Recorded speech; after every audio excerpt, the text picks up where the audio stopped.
And what is going on, everybody? Hope everybody's enjoying their Sunday so far. We are back for another edition of SEC Talk. A couple of SEC games are going to be happening this week as some of our teams are going to be involved in the college football playoff first round. This past week, we had the Heisman Trophy ceremony, a couple of awards ceremonies as well. We had a couple of bowl games, too, one coming down to the wire in the Celebration Bowl for overtimes, another being a blowout between Boise State and Washington. So the bowl season is kicked off. We're definitely excited about that. We're also kicked off our Bowl Mania festivities. Wade, Chet, Jacob, and I are all doing a challenge over the next couple of weeks or so. So we're going to be taking track of that over the next couple of weeks. Whenever we have that finalized, we will unveil it here on the show. But Wade, overall, not too much football this weekend. But how was your weekend? Yeah, it was a good weekend. Sat down and caught the end of the Army Navy game. Good to see that old school brand of football. Two teams that obviously have a lot of respect for each other, but want to beat each other to no end. And other than that, just kind of got in the Christmas spirit. Went and saw some Christmas lights around town, and started wrapping those presents. It's that time of Yeah. year. Yeah, absolutely. Christmas is just around the corner, which is crazy to think. It feels like we were just on Thanksgiving. It always goes like this. And, we always talk about this. It's week one of the college football season, and boom, it's the end of the year. So it's crazy how time flies. But let's go ahead and dive into, if you do have any questions pertaining to, I guess, the football that's going to be happening over the next couple of weeks. We'll have our first round playoff games. We don't have any of our college football playoff SEC teams involved. That our first game is going to be on December 27th. So we will, get track of that for next week's show. But this week is mainly focused on the college football playoff. But if you do have any questions pertaining to like any new coaches or anything about we're going to be talking about on tonight's show, feel free to leave us a comment, and we will get to it after the end of our hot topic segment. As I always say, we are live on both Facebook and on YouTube, so I'll try my best to monitor both of the chats. Let's go ahead and dive into one of our first big news of the weekend. We're not going to recap any of our games since, like I mentioned, no SEC teams were really involved in this past weekend's game. But let's go ahead and dive into one of the big awards in all of college football, and that's the Heisman Memorial Trophy. Did have one SEC representative be the finalist, Diego Pavia, the quarterback of Vandy. You also had Fernando Mendoza, the quarterback of Indiana, Jeremiah Love, the running back from Notre Dame, as well as another quarterback of Ohio State, Julian Sayin. It ended up going to Fernando Mendoza, and looking at the votes, wasn't too close. Diego Pavia of Vandy finished second, but Fernando Mendoza, the first Indiana Hoosier to take this award. It feels like, the past couple of years it has been a quarterback award outside of the COVID season when we did see Devontae Smith of Alabama take the award. So what are your overall thoughts on Fernando Mendoza taking home the trophy? You think it was, give your thoughts, was it good, or should it have been like Diego Pavia or somebody else? I think it was a solid choice. I mean, I think that it was a little bit of a down year as far as like out of this world statistics. I don't think anybody blew anything away or was even close to any records. But it is important to remember that the running clock has been introduced into college football. The clock no longer stops after first downs unless there's 2 minutes left and a half. Um, so a lot of these mid 2000s offenses, such as the Oklahoma days with Kyler Murray and Baker Mayfield or Joe Burrow at LSU, even some of the Alabama players. Um, I think that those offenses had a lot more possessions per game than a guy like Mendoza or even Pavia might have. So that's one thing to consider, but I think the Heisman Trophy does embody a little bit more than just your statistical greatness. And I think that some voters were probably rubbed the wrong way by Diego Pavia's antics and cockiness. So I think they got it right. I think they were pretty identical statistically. The team success for Mendoza kind of puts him over the edge in my opinion. And then I think just the character and the quality of what Mendoza does off the field as well kind of just put him over the top. So, I would have been so curious to see what Pavia's like well, speech apparently was. his response was buying a sign at a club that said F Indiana. So, yeah. Yeah, I mean, Mendoza's speech was honestly like one of the best that I've heard. That was a great speech overall. Definitely a terrific accomplishment for Fernando Mendoza, a guy that was only 2 stars. He said in his speech that he only got one scholarship offer. If you weren't familiar with Mendoza, he did start his collegiate career at Cal. He transferred this past off season to Indiana, and Indiana is locked firmly into that #1 overall seed, and they will face the winner of Oklahoma and Alabama. So congrats to Mendoza. And he also, believe, won the Quarterback of the Year award. And it feels like every time that you win the Quarterback of the Year, you're more than likely going to win the Heisman Trophy as well. So that is one of our big awards of our college football season. If you missed last week's show, we handed out awards of our own, and Diego Pavia took a lot of awards there. So congrats to Mendoza. Now let's go ahead and dive into SEC Fantasy after a week off hiatus of the SEC Championship. SEC Fantasy has returned. Now, usually we just do just like a big old SEC Fantasy draft. We have like 2 quarterbacks, 2 running backs, 2 wide receivers, and 2 defenses. However, Wade, why don't you take the viewers away? It looks like we're just be going this week by week. So why don't you go ahead and tell the viewers of how these next couple of weeks are going to work in SEC Fantasy? Yeah, so I know if you've followed us in years past, we've just done one giant combined SEC postseason fantasy competition, but we looked at the weekly breakdown, and there's a pretty even number of games over the next 3 weeks.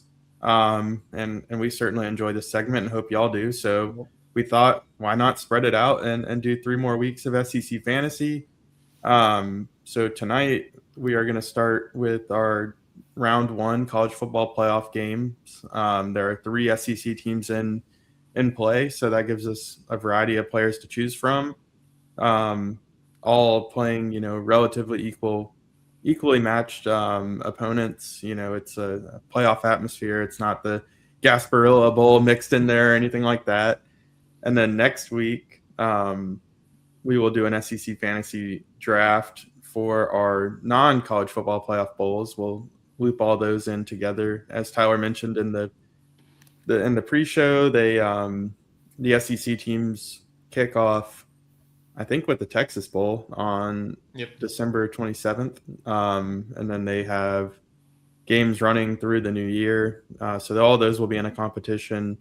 And then the following week, we should have 3 SEC teams in round 2 of the college football playoff, barring an upset of Ole Miss.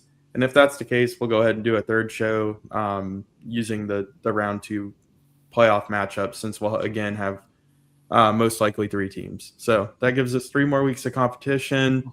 It guarantees that we don't end in a tie because it's been neck and neck as of late. I think it'll be fun.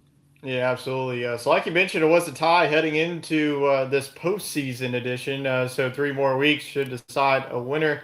But the roster will remain over these next couple of weeks. The 1 quarterback, 1 running back, and 1 wide receiver, 1 defense. So if you watch the show all season, you are quite familiar with the roster. The only difference is the 2 rules that we've been doing each season. So the Eliminator defense has completely wiped out, and it doesn't matter if you pick Trinidad Chambliss in the last week of the regular season. You can pick him up. That rule is also wiped away. So it's a clean sheet starting here in the postseason. So since Wade did win in rivalry week, he did get the first overall pick of this week's draft, but he did not use it on the quarterback. You will see that it was a no-brainer pick in the running back position and the wide receivers as well. But quarterbacks, I mean, these have been the 2 most popular quarterbacks in all of SEC fantasy this season.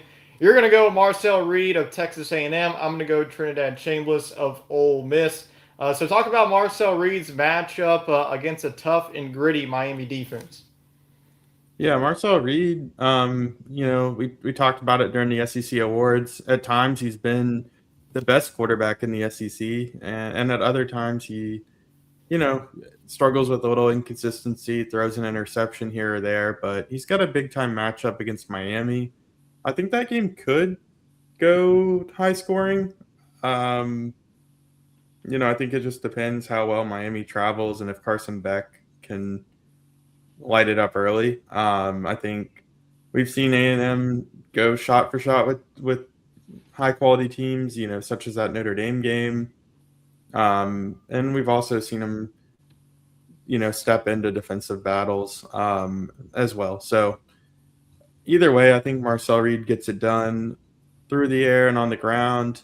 He won't wow you either way, but I think I think a guy that could get you 300 yards. Yeah, I feel like pretty confident that these are going to be the two quarterbacks. I don't think none of us want had anything to do with that Oklahoma Alabama game. What could be a low scoring affair? So I went with Trinidad Chambliss. He was actually the first quarterback to go off the board out of Ole Miss. I feel like I took him against the Egg Bowl against Mississippi State. So this is a quite unfamiliar territory of having the same player in back-to-back weeks, but that's just how it works. But really like the matchup against Tulane.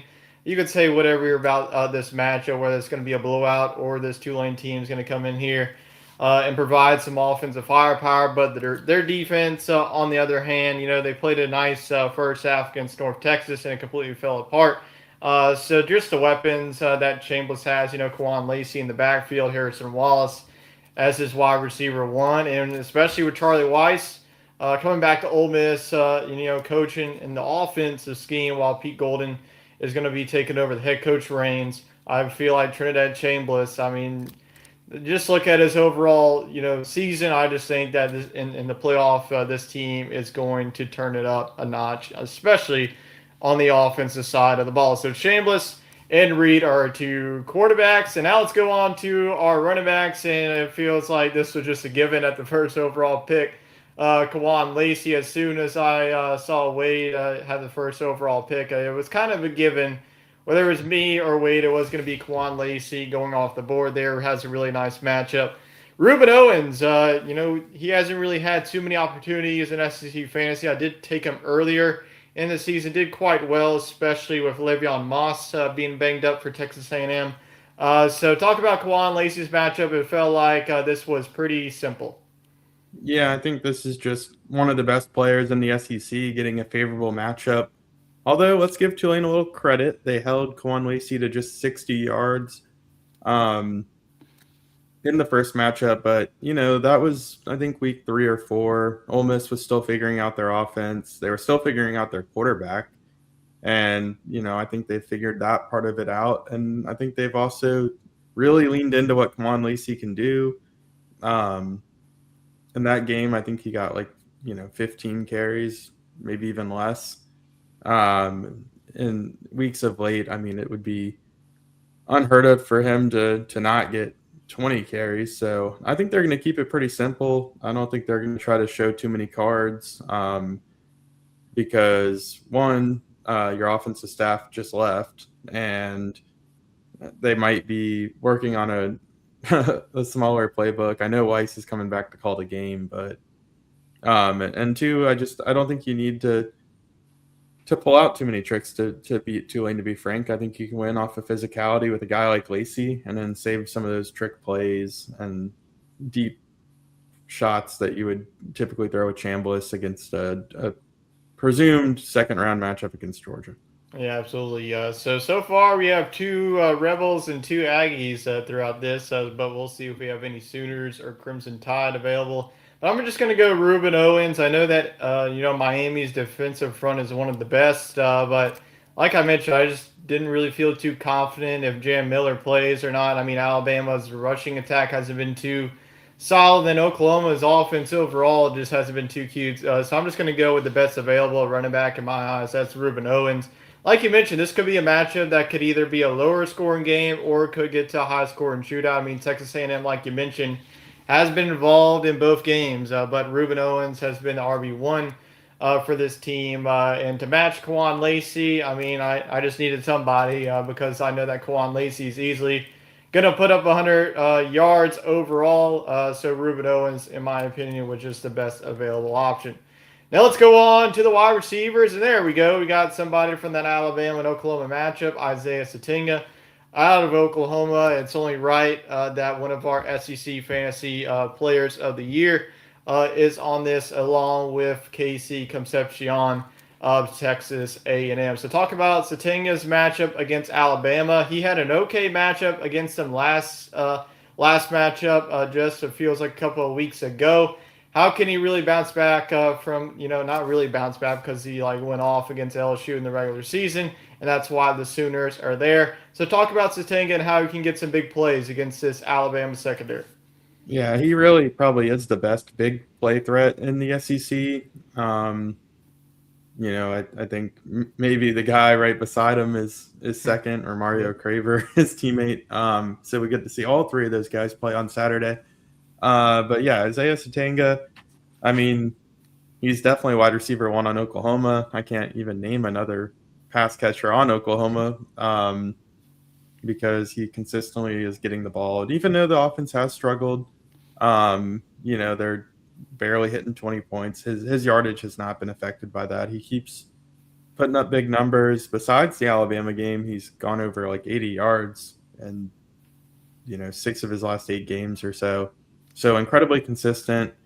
The previous stat line against Alabama doesn't really scare me because Oklahoma was, playing with the lead in that game. They were just trying to keep it on the ground, bleed the clock. There wasn't really a need to take a shot, but I think at some point in this game they're going to have to take a shot, and I think Satinga's the guy.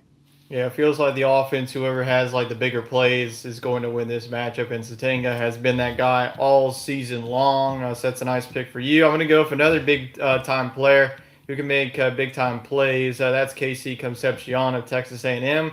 You've seen him do it in like the punt returns to really spark this offense as well, and the offense too. He's really been like 1A and 1B with Mario Craver. I mean, I could have went with either other option. But I'm just going to go with Casey Concepcion. He's really been the most consistent wide receiver on this Aggies offense. I do expect Marcel Reed to have a big game, especially if A&M can pull this off at home against Kyle Field. And playing at home is definitely going to be big for all these teams involved in this first round playoff. If you would go back to last year's playoff, every home team in the first round playoff ended up winning this one. So I'm just going to go with KC Concepcion. When it goes to the postseason, you're going to see a lot of like not really new faces. You're going to see a lot of old faces because we're just going to go with the guys that's been consistent every single week. So Concepcion and Satinga have definitely been the cream of the crop, at least for the wide receivers. Okay, let's go on now to the defenses. We were really expecting these two defenses as well, Ole Miss and Alabama. It was actually Alabama's defense that I decided to go with. I actually had Ole Miss available, but I just didn't really want to cop out and pick an Ole Miss Tulane. I wanted to, I know that you went ultimately with Ole Miss, but my team needs to really figure it out here, and I'm just going to go with Alabama's defense. So I'll get into Alabama's matchup in a couple of minutes, but talk about Ole Miss's defense going up against this Tulane offense that they have faced earlier this season. Only gave up 10 points. Look at the stat line, almost gave up 300 total yards. So how does this defense, now with Pete Golden as the head man, does anything change on the defensive side for the Rebs? Well, I think that's mostly why I went with this pick. Is Pete Golding's the guy now? He's going to have his guys fired up. This is his coaching debut. But I don't think it's a piece of cake. I don't think this is just, some give me pick. I mean, I think Tulane's going to put up some yards. I don't think it's necessarily going to translate to a lot of points or an upset, but I mean, Ole Miss is going to score fast. I mean, they're going to put up a lot of points, probably 40 plus. That defense is not going to have a lot of time to sit around. And frankly, they might not be very motivated with about 15, 20 minutes left in this ball game.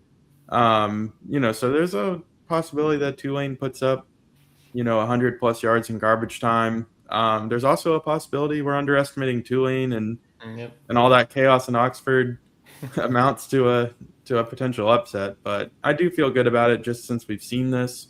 And like you said, under 10 points, under 300 yards. So I think it's as safe of a pick as you're going to get in a playoff matchup.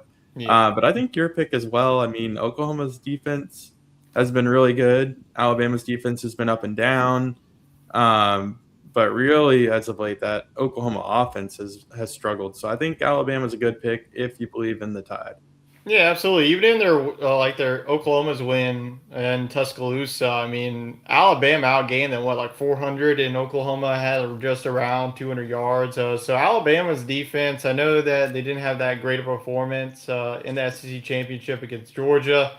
They did have a lot of their offense and defensive starters out. You know, Jam Miller. They also had a couple of their key defensive starters in that game.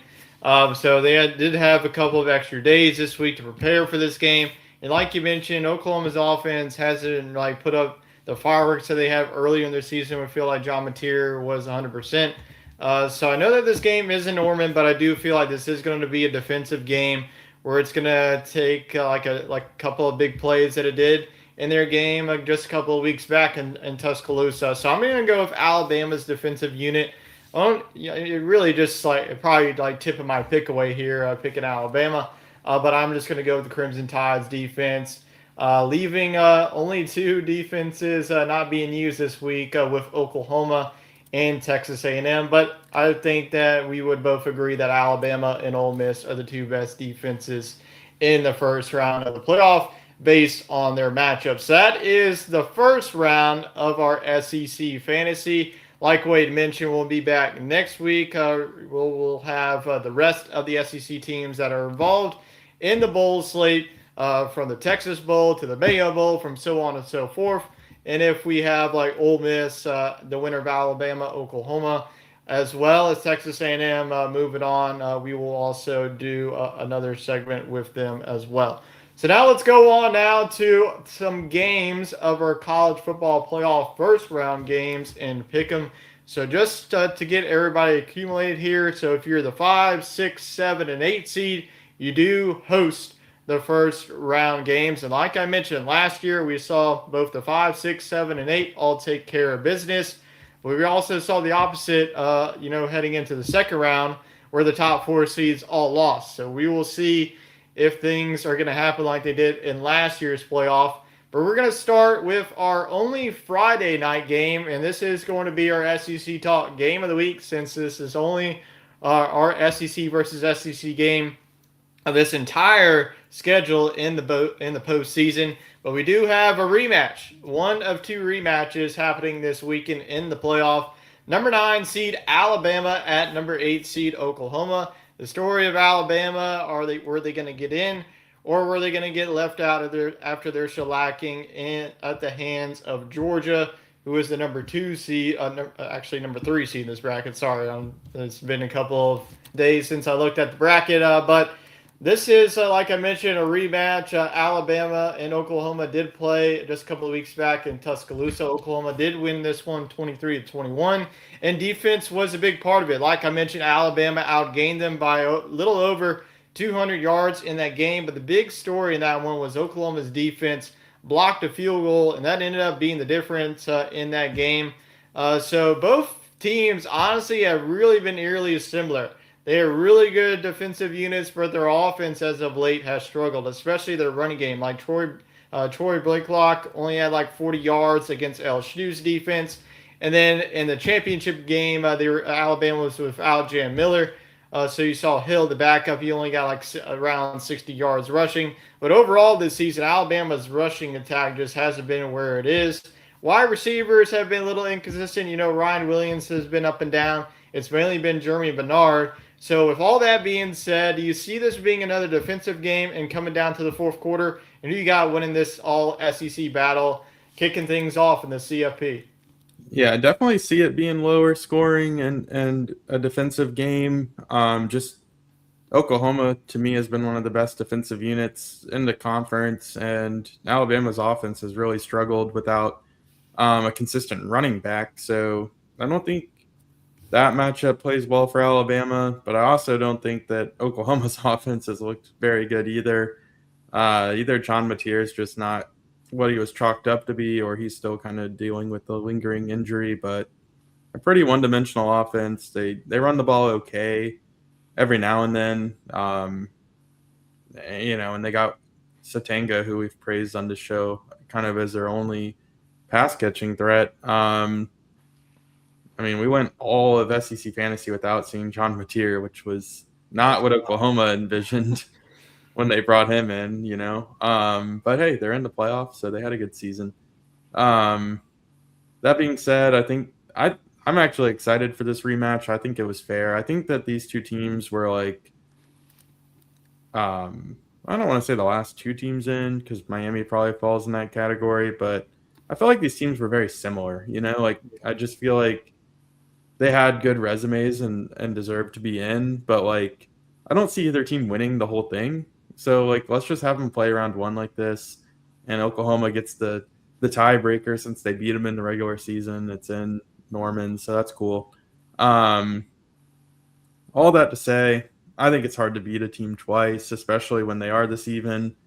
I'm gonna go Alabama. Like you mentioned, Alabama did outgain Oklahoma, and so that kind of tells me that maybe they should have won the first matchup, you know, minus a special teams fluke, blocked kick, you know, and just some things like that. Yeah, I definitely agree with that. I definitely think it's going to be huge if they can get Jam Miller back. I mean, I know that their running game overall has struggled, but he is the best running back on the roster.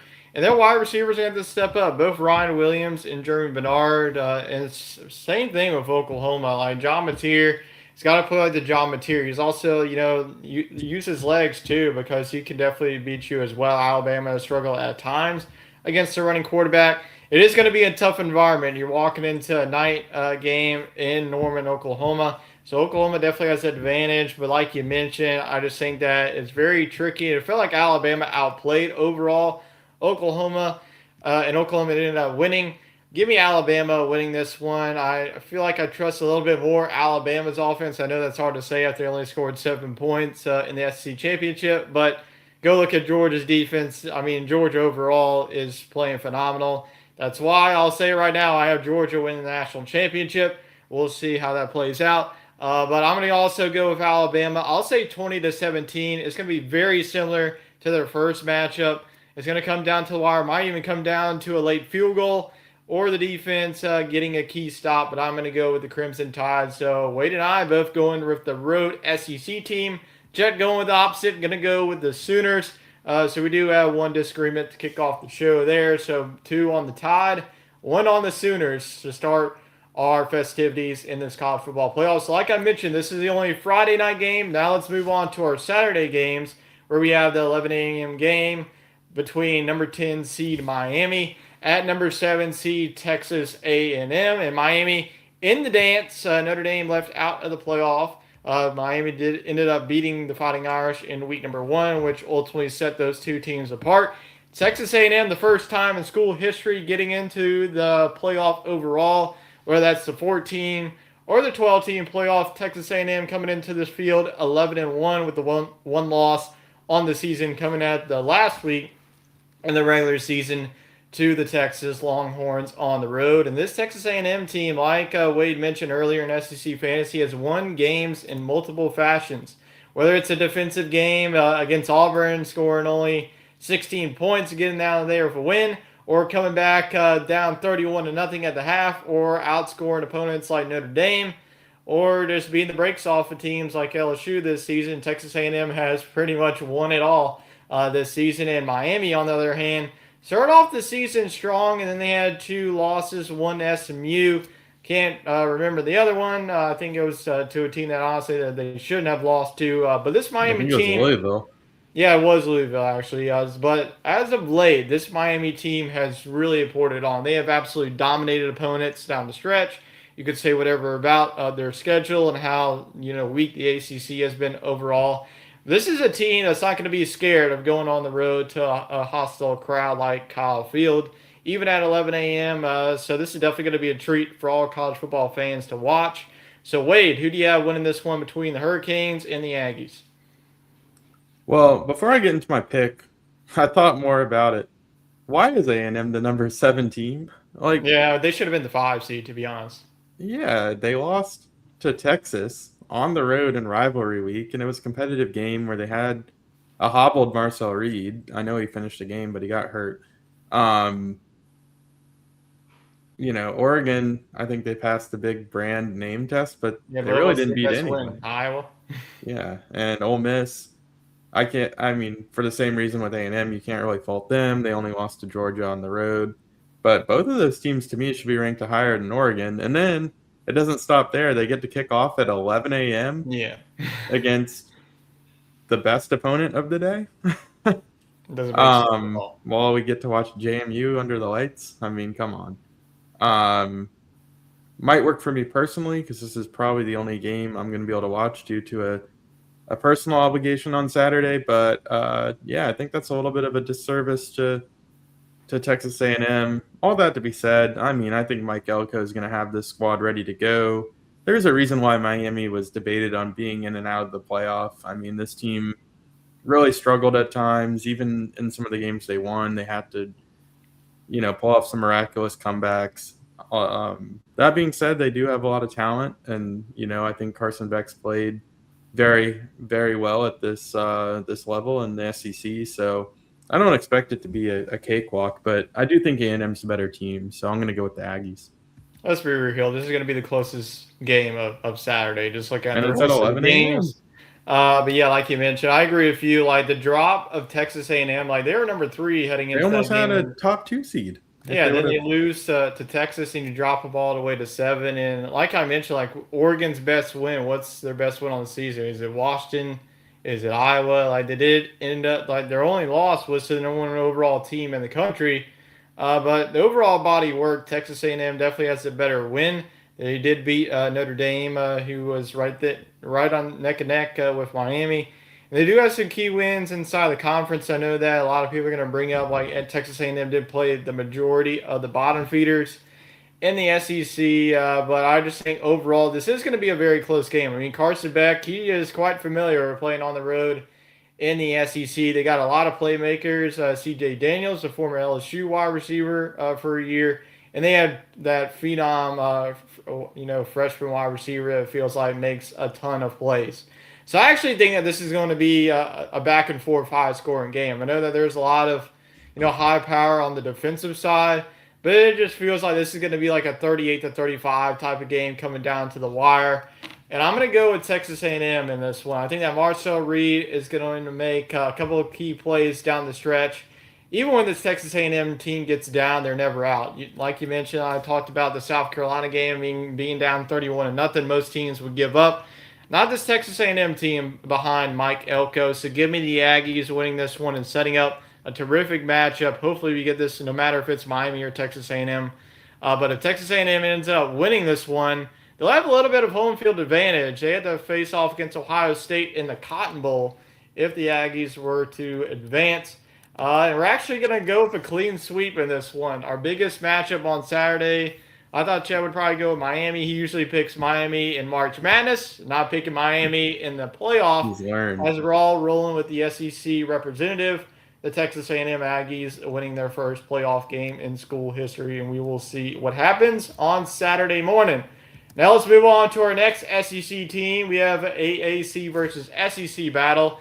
Number 11 seed Tulane going on the road to Oxford to face off against number 6 Ole Miss. And boy, I have looked at the ticket prices, and holy moly, you need a lot of money to get into this one. It doesn't matter if it was Tulane or Alabama coming in this one. This is going to be the most sought after sports, environment in the state of Mississippi. As the Ole Miss Rebels, who currently sit at 11-1 with their one loss on the season, being on the road to probably one of the best teams in the country, the Georgia Bulldogs. And Ole Miss, really outside of that loss, has really been a wagon this season. A lot of key victories in the conference this season. This is another rematch, like I mentioned, from a past blowout this season. Ole Miss ended up beating Tulane 45-10.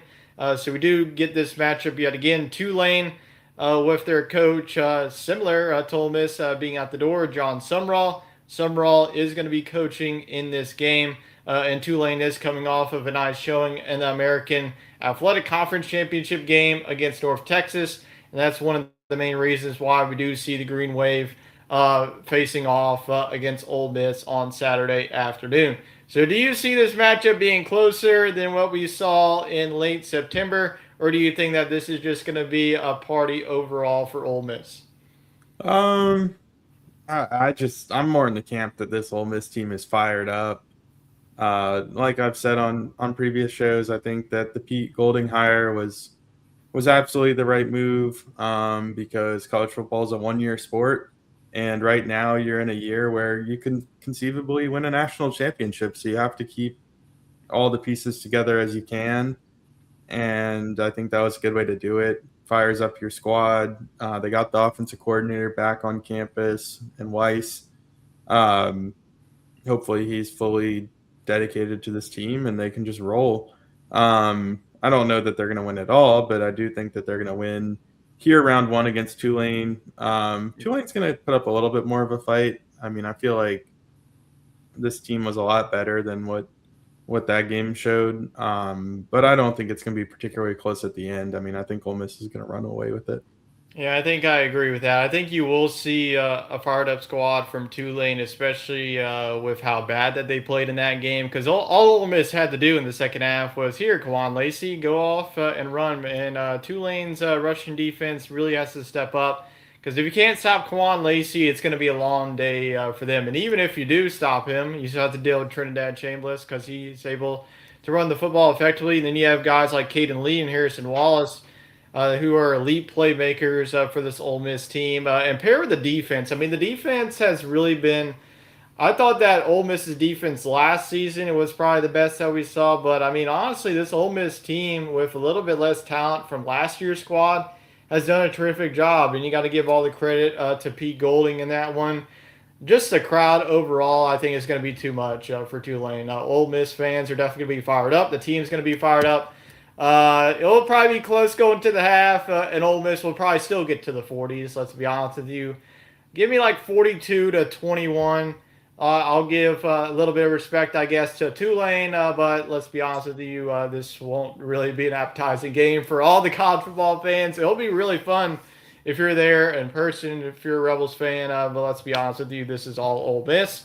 Chet's going to go the other way, go with his upset special of the week with the Tulane Green Wave. We will see if that happens. We will get a little bit of a shakeup in the playoff. We would have actually Tulane, if they were able to win this one, would have, well, I guess you want to have it a home game because they would have to face off against the Georgia Bulldogs in Mercedes, not even, it's the Caesar Superdome now, down there in the Big Easy, which would definitely be a treat for the Green Wave if it were to happen. But we will see what happens in Oxford as Wade and I are pretty much on agreement. It feels like that's going to continue here because who the hell is going to be picking James Madison in the next game? But we do have the number 12 seed James Madison Dukes at the number 5 seed Oregon Ducks. Oregon, we have a lot of 11-1 teams. Like I mentioned, their one loss against the number 1 overall seed in this bracket, the Indiana Hoosiers. Was honestly not even that close of a game in Eugene, Indiana. That was like their first statement that they were going to be a different team this season. So we do see the Ducks in the field once again. Last time that we saw them was last year. They were actually the number 1 overall seed, and it did not go so well for them. So they're probably grateful that they actually have a first-round game. That way they have a game under their belt, and then they have a second-round game if they do win this one against Texas Tech. On the other side, James Madison did need a little help from the ACC championship game. A Duke win did ended up propelling James Madison into this one. James Madison, their one loss coming to Louisville, who finished like 7 for 8 in the ACC, so you could say that what it is. But James Madison, this is a team that I think that a lot of people are overlooking. I think that this is definitely a squad that isn't going to really be scared of going into an environment like a hostile environment like Austin Stadium. I know that's crazy to say, but this is definitely a talented team. A playmaker like Alonzo Barnett to start at the quarterback position is going to help because he has a lot of experience, and this defense can really get after it. But overall, how do you see this one going? I feel like a lot of America feels this one's going to be over by the first quarter. Yeah, I mean, Oregon hasn't been as electric on offense as they've been in years past. It's not to say they're not talented. I think Dante Moore has been a good quarterback for them, but I don't think they're going to put up like 50 points in this one. But I think defensively, this is one of the better teams in the country. So I think James Madison's going to struggle to move the football on the road in that environment with the talent discrepancy. Um, I think Oregon puts a thumping on him. I'm going to go 31-10. Yeah, I definitely agree with that. Going into Austin Stadium at night is a tall task, even for James Madison. This one, I'm going to go for Oregon. I just don't see this one close. That's why I said it. Like the Miami Texas A&M game. After that, you might as well just like go do some Christmas shopping. To be honest with you, because I just don't know how close these other two Like, games why are is going to that not be. the primetime game? That's no Two giant disrespect to. brands. Yeah, I know, but I'm gonna go for Oregon. I just don't think I really need to say much about this one. I mean, that's why I'm just against like this automatic group of five. I get Tulane being in, but James Madison, I'd rather this be like Vandy at Oregon or Notre Dame at Honestly, Oregon. But that's still like no offense to James Madison or anything. But I mean, just like for TV ratings and college football fans, they rather see big time matchups and not James Madison in the field. But that's a discussion that we could definitely table for another time. And Chet, no upsets here for him. He does have all the Ducks, right, he's so not lost his mind. yeah, yeah. If you would have put Tulane and both James Madison, we might have to find another guest picker here. But all of us going with the Ducks, and that is all of our first round picks. We will definitely keep track of all these games, and we will go round by round. So the next week, we will look at the quarterfinals as well as our other SEC bowl games. All right, so that is our games. Now let's go on now to our next segment. And on Thursday, we did have our 2026 SEC football schedule revealed. Now, if you're on Facebook and YouTube, I'm sure this is going to be quite hard for you to see, but I'm going to try to do my best. We're not going to go through each by each team because this is going to be 2 hours to even do that. So first of all, I'm going to go through our key week one games. So I'm going to go ahead and skip over Alabama, Arkansas. We do have Auburn facing off against Baylor in Atlanta, so that is definitely going to be a fun matchup to really build up the hype of this 2026 season. We did see this matchup in 2025. Auburn did face off against Baylor on the road, so I'm quite curious why they're doing it at a neutral site. Maybe it's not a home and home. I don't know what happened there, but we do get a neutral site. Well, it's honestly not really a neutral site, but let's be honest with you. Auburn to Atlanta is a quick Yeah, one I hour think that's drive. more what it There's is. going to be a lot of Auburn fans there, Yeah, they're but trying to that's play to that alumni market. yeah, absolutely. But that's going to be a terrific game.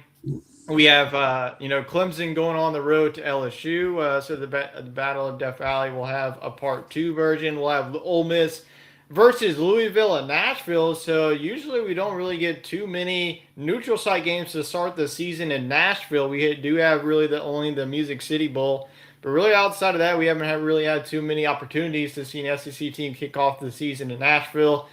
Other key games, well, I don't really see another key game. So, out of all those first round matchups, what catches your eye? Obviously, we have Auburn versus Baylor, LSU versus Clemson, and Ole Miss versus Louisville. So, really, only the new matchup that we have from this past season that's different is Ole Miss versus Louisville. But overall, what are your thoughts on those week one games? Kind of lackluster for the majority of the conference, but you do have three headliners. Yeah, I mean, I think it's cool to see some Power Four matchups right off the bat. I think Lane Kiffin's debut in Tiger Stadium against Clemson is going to be That's going to be rocking, especially if a that's a night game. big one. Probably will be. Let's be honest with Yeah, you. I would imagine it will be. I mean, Kiffin's must see TV. Um, it's obviously very hot here at our Death Valley in September. I think they actually have a rule that it has to be a night kickoff. As a safety thing. So, good luck, Clemson. A lot of fired up LSU fans. So, personally, I'm looking forward to that. And I do think the Ole Miss and Louisville matchup has some appeal to it as well. I think those are pretty. I wouldn't say evenly matched teams, but I do think it. Next we'll see how Ole Miss looks next year, but I think that could be a good fair matchup. Yeah, let's go on now down to our week two non-conference game. We actually have our first conference game to kick off this 2026 season. That will be Alabama at Kentucky. So it feels like I don't even remember the last time that I saw this match. Actually, it was a couple of years ago. What am I even talking about? But You don't really see that too often with Alabama going on the road to Lexington. Usually, Kentucky, it feels like every time that they play, Alabama has to go to Tuscaloosa, but we do see that getting off our conference schedule. We also have some big non-conference games in week number 2. You have Arkansas going on the road to Utah. That's going to be definitely interesting with 2 new coaches, especially with Kyle Whittingham retiring. Announcement. So other key games. You have Mississippi State going on the road to Minnesota. That's really random. Mississippi State pulls some wild card teams, man. Yeah, I know. You have the border war continuing. You did see Missouri and Kansas play this past season, but this time Missouri has to go now on the road to Kansas. You do have Oklahoma and Michigan continuing their battle. This time, Oklahoma going to the Big House. You have Tennessee going on the road to Georgia Tech, and then you have Texas and Ohio State and Arizona State and Texas A&M. So we do have our first conference game, but talk about more of those non-conference games. What catches your eye? Obviously, that Texas Ohio State game, but Texas A&M Arizona State's going to be an interesting game, as well as Arkansas and Utah. Yeah, I like the Big 12 flavor there with some of the Southwestern teams. I think if Kenny Dillingham sticks around at Arizona State, I know that his name's being floated out there at Michigan. Yeah. But another side of that rumor is that Bryce Underwood is in play for Arizona State because he fits Dillingham's scheme quite well. So whether those two link up at Michigan or they link up at Arizona State would be interesting going into Texas A&M. But yeah, kudos to all the teams there for scheduling. A big game. Most teams are playing somebody big week 1 or week 2.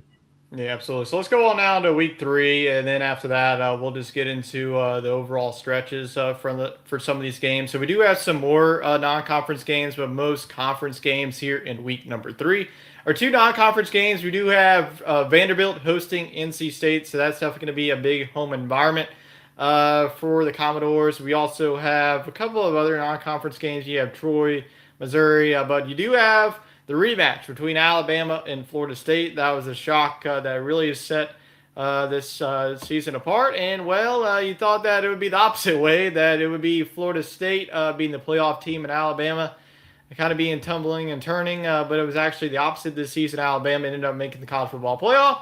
Florida State, not even making a bowl game this season. But let's go ahead and get into our conference games. And it feels like week 3 has some loaded ones. You have Arkansas hosting Georgia, Auburn hosting Florida.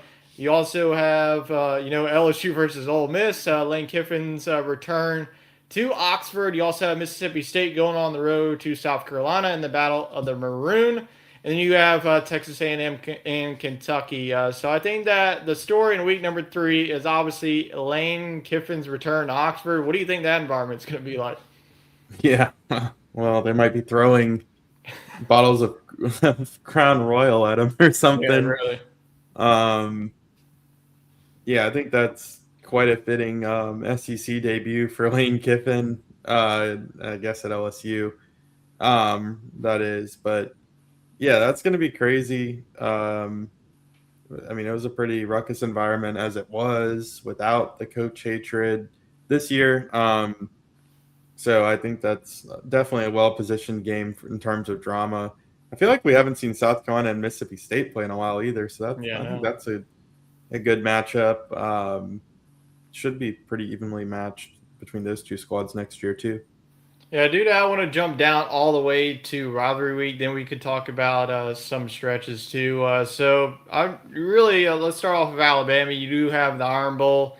The LSU Arkansas game, that's the change. What you notice on Arkansas and Missouri's schedule is that game has actually soared all the way up into week 8 in Halloween. So usually we do see the Arkansas-Missouri game played on the last week of the regular season. Now the battle for the Golden Boot is back in its rightful spot. And on Thanksgiving weekend, so that game is set for November 28th. That's going to be the Saturday game there. Moving on throughout that, you do have your more usual games: Florida State, Georgia Tech, Louisville, Kentucky, Ole Miss and Mississippi State will be on a Saturday. I was hoping it for be on Thanksgiving, but it is what it is. But we do have Missouri and Oklahoma now, so I actually like that better, to be I like honest that with you. too. It felt weird that Oklahoma and LSU were just playing the last week of the regular season. I mean, there's not really too much of rivalry. Both of those teams, we do have South Carolina and Clemson, Tennessee Vandy, Texas A&M and Texas, so pretty similar. But the only really two changes that you see is LSU and Arkansas and Missouri and Oklahoma. So what do you think about those overall changes? Is that good or bad for the overall Thanksgiving weekend slate? Yeah, I like that a lot more. When they protected that Missouri Oklahoma matchup, that's what I was hoping would happen. If you think about it, that still gives them a rivalry game, two border states, and then it brings another border state matchup back to rivalry weekend with LSU and Arkansas. So I think that's good. I mean, Arkansas is kind of down in the pits right now, but we've seen that be a competitive series in the past. So I like it. At this rate, LSU is going to be wanting to play Ole Miss on rivalry week. Yeah, really. Mississippi State could buzz off and play Arkansas or something. But as it stands, I think that they got it right, and I'm looking forward to the traditional games, but a few new ones in there. Yeah, absolutely. All right, let's go on now to our bread and butter here. Wait, let's go through LSU's schedule. We'll go through the first half of it, then we'll go through the second half. So obviously you have Clemson at home to start off the season. That's definitely going to be a treat. I'm sure that crowd's going to be rocking, to kick off the Lane Kiffin era. You do have Louisiana Tech returning. You did have LSU and Louisiana Tech.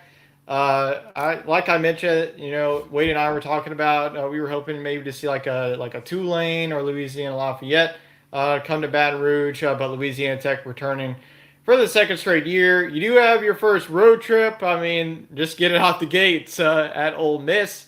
Then you have Texas A&M, so back-to-back SEC games, one on the road. Interesting note: Texas A&M did, walk into Death Valley and beat the doors off of this team. They'll have to do that once again. Same with LSU; they'll have to go on the road to Oxford. That happens pretty much in every single SEC game, SEC opponent schedule. So that's just how the schedule works. So when you flip it to 9 games, you'll probably have one or two of those. And then you do have McNeese State after Texas A&M. You have at Kentucky. We did see that matchup, the game that got Coach O fired a couple of years back. You have Mississippi State returning as well as at Auburn. So what are your overall thoughts on that first half? I mean, you do have some tough games at Ole Miss, Texas A&M, but how do you feel about Mississippi State and Auburn, returning for at least this season to the 2026 schedule? Yeah, I think it's good to see those teams back on there. It kind of feels Felt like we weird. haven't played them in forever. I always like that LSU Auburn game. It's always competitive. Um, so I think uh, it's good to switch it up a little bit. And I know we haven't gotten there yet, but Alabama still is on that schedule, so Yeah, it feels like absolutely. home. Yeah, so you do have your traditional open game, and then boom, boom. You have Alabama and Texas back-to-back home games, and then you finish with two back-to-back road trips at Tennessee and at Arkansas. So looking at this way That's as an LSU fan, you definitely have to be excited for the home game because it feels like that is about as stacked as a home slate that I've seen in quite some time. yeah, especially throwing in the non-conference game against Clemson. Um, but Texas Alabama back to back. I mean that's brutal. But it is at home, so you like that. But I would have rather had the bye week in between those two. Um, it's not like the bye week before the Alabama game's done us much good as of late. Yeah. Yeah, absolutely. So, do you see, any hard like tough stretches? I know that you don't want to say like, oh, this is like easy stretch because I feel like that it's going to be really wiped away with this 9 game schedule. But do you see any like from our other representatives here in the SEC where you see a very daunting stretch? I know it's pretty challenging to say that. A year from now, looking at these schedules, a lot of these teams are going to be quite different. But can you point out a team maybe where they could have quite some troubles to get through that?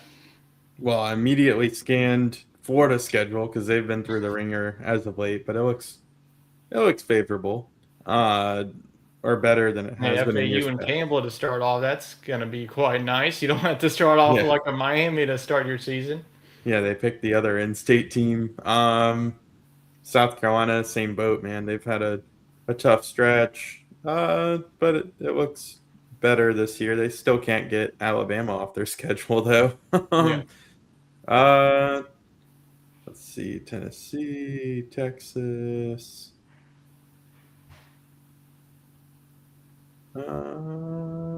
Sorry, looking.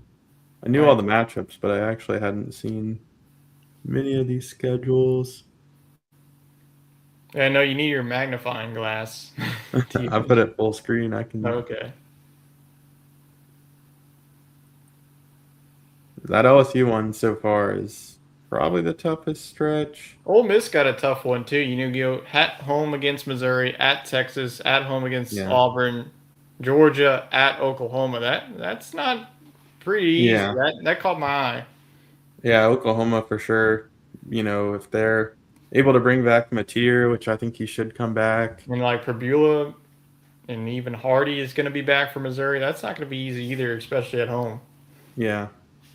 No, I agree with that. And then, looking even at a team like Mississippi State, I mean, they go at LSU, then they come home against Oklahoma. That's not Yeah. going to be a cakewalk. That, like Nope. we said, they could be pretty good. Then they have to go immediately to Texas, come home to Vanderbilt, um, who we'll see how they are without Diego Pavia. But Yeah. Well, they got a regardless, I five mean, star coming in. yeah, that's a tough stretch. And then Auburn, if they play Yeah. Auburn the next week, that's a wild card team. They might need a year or two to rebuild, but anytime you're playing four straight SEC games, it, Yeah. it is pretty tough. Yeah, there's like some instances where SEC teams will have like all their non-conference games, and the rest of the season is going to be 9 games. And what you're noticing is there's only one bye.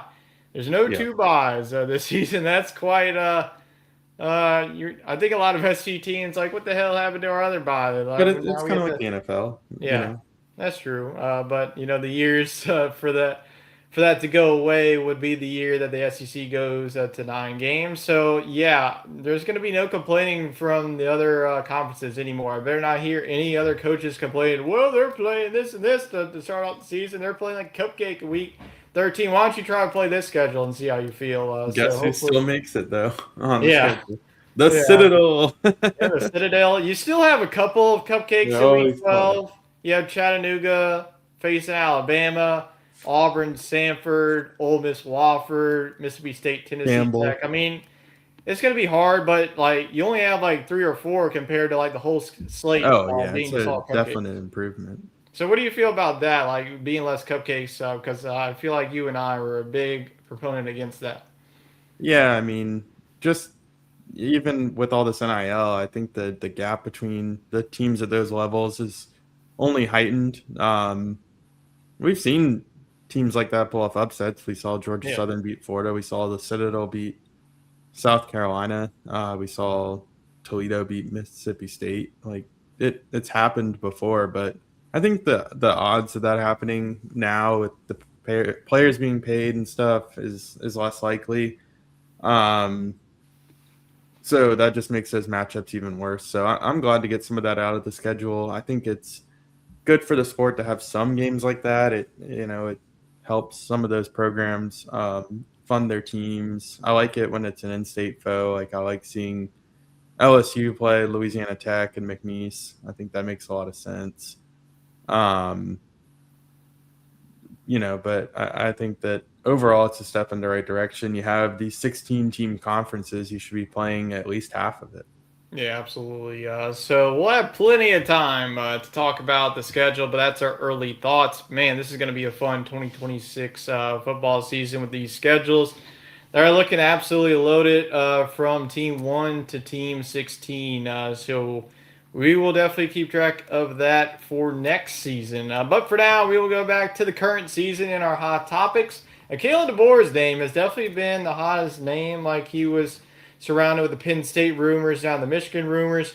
But it feels like all those are closing in. It looks like Alabama actually is working towards an extension for Kalen DeBoer, but Kalen DeBoer says he has no interest in the open head coaching vacancies. So, what do you think about this overall move for Alabama? I mean, obviously, Kalen DeBoer wasn't going to leave Alabama. Maybe some Alabama fans, were on the fence about Kalen DeBoer. But what do you think about this overall move moving forward for the future of this Crimson Tide football program? Um, I think he's done a good job. I don't know that I would give him an extension. Um, I don't think that he's done bad. I don't think he should be on the hot seat, but like I think he's been kind of status quo. I understood the potential for why he might be interested in that Michigan job. Maybe it would allow him to go somewhere that's a little bit better of a culture fit for him, but is still regarded at the same level as the Alabama job. But it looks like to me they might go with Dillingham or they might go with Jed Fish, the Washington coach, because he used to coach at Michigan. So I think either of those guys would be good gets for Michigan.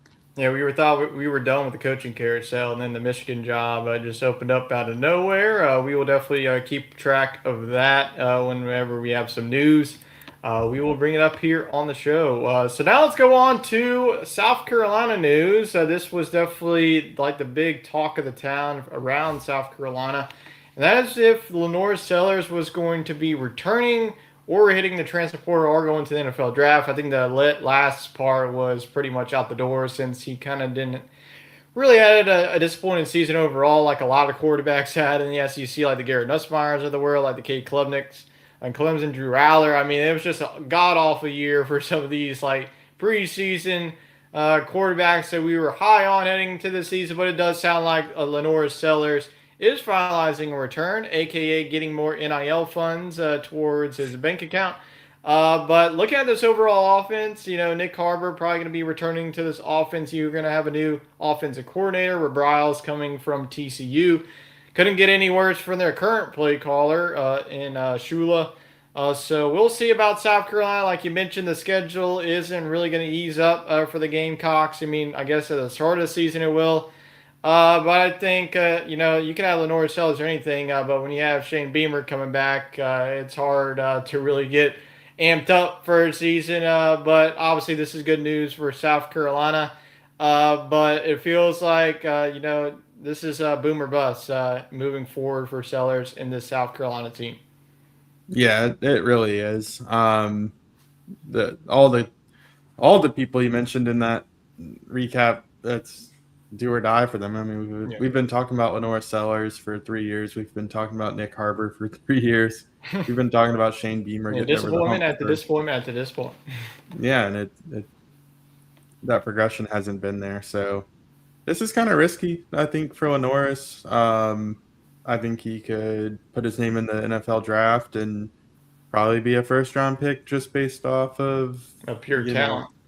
yeah, pure talent, athleticism. But that hasn't worked out for some guys. We've seen most recently probably Anthony Richardson fail in that regard. We've seen guys like Malik Willis fail in that regard. Will Levis, all guys that could have used more polishing. So I can't knock him.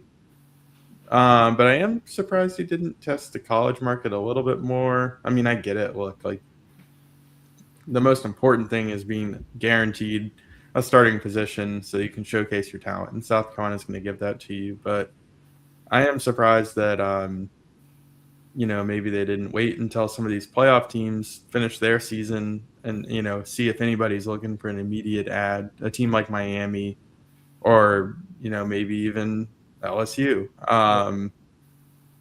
Ole Miss. So that was a little surprising to me. Vanderbilt, I think that would have been a good fit. So personally, I'm happy to see him going back to South Carolina. I think it's great to see a guy play all at one spot in his home state, but I am a little surprised by the timing of that. Yep, but definitely good news on that end. We'll go to some more news here in the conference. Tennessee hiring Jim Knowles away from Penn State as their defensive coordinator. And it can't get any worse than what Tennessee's defense was this season because it was definitely an abysmal season. Their offense was there, but the defense definitely lacked the big time games. The Georgia, Alabama, really all their losses. The defense wasn't good. So Jim Knowles, really a failure overall at Penn State this season, especially with the talent they had on that Penn State roster. He was with Ohio State a couple of seasons, led them to the national championship. So what do you think about this overall hire? I mean, Jim Knowles at times have been a good defensive coordinator, and then other times, showed some not so bright spots. Yeah, I mean, I think his season just kind of was a casualty of how the Penn State season went. I I think if that offense was more competitive and if they won um, a big game like the Oregon game where his defense was really good that day, we could be talking about Penn State being in the playoff. I mean, Yeah, this team just fell really. apart after that game. Um, but I think it's a good hire for Tennessee. I mean, like you said, they really had a bad defensive unit. The offense was good at times. I don't think it was good enough to be in the playoff, but anything the offense did got negated by that awful defense. Yeah, absolutely. Yeah. So we do have some last bit of news on the scheduling side. Georgia Louisville has decided to cancel their series that was set to start in 2026. However, Louisville is playing another SEC foe, Ole Miss. Like I mentioned, going through all of our SEC teams, Ole Miss and Louisville will kick off the 2026 season in Nashville. You saw it's either going to be on Saturday or the Labor Day game. Wouldn't be surprised either if it's on the Sunday. I think that's what it was. I think it was either Saturday or the Sunday game or the Monday game. I don't know. I guess we'll find out whenever that is all finalized. But we still get a battle between the Cards versus an SEC team. But Georgia decided to play. We don't want to play a team that's actually worth a pulse. We're going to go ahead and face off against like a Towson to start off our 2026 season. So that is it for all of our hot topics, all news. Really, no questions for all of us because what's there to ask at this point? Because none of our SEC teams were in discussion of the Heisman race. Diego Pavia ended up winning this one, and I think that's going to be it for tonight's show. So hope everybody enjoys the rest of your week. And we will be back here next week looking at the rest of our SEC bowl games, as well as continuing our SEC fantasy. And we'll also recap some of these first round college football playoff games. So we're going to continue on here throughout the rest of the year and into early 2026. So SEC talk is far from over. So we appreciate everybody for tuning into tonight's show, and we'll see you all next time right here on SEC Talk.